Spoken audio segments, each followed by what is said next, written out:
Let me tell you why I returned my DJI RSC 2. This was supposed to be an unboxing video, actually, of me talking you through the latest and greatest that the DJI's gimbal division has brought up in the RSC 2.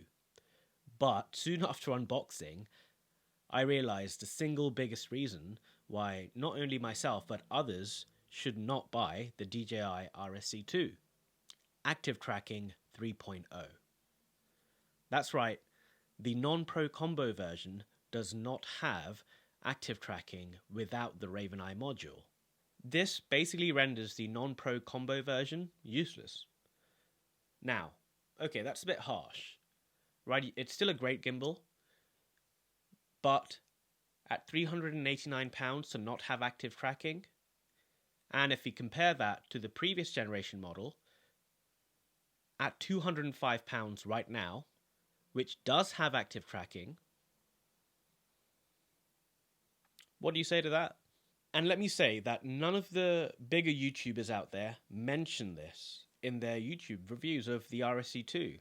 They've all been sent the Pro Combo versions for their review units, which is kind of cheeky of DJI, but you know, I've had to dig deep on the second page, third page of YouTube to find out that actually you need the Raven Eye for even the most basic support with the SC2.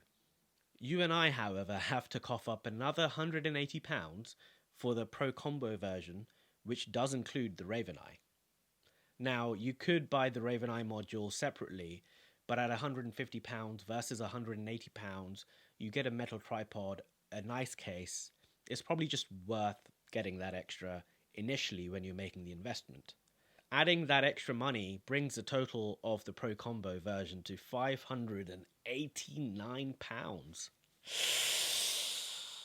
Ooh, that's a lot of money. But it is cheaper than an actual Raven. So there's that. So if I was you, I would start saving and go for the Pro Combo version, because the non-Pro Combo version, in my opinion, is just not worth it. I mean, I've had to return it and go for the Pro Combo version. That's it from me. If you'd like to see the unboxing of the Pro Combo version, or how that performs out on the street, then let me know down below. That's it from me, and I'll see you in the next one.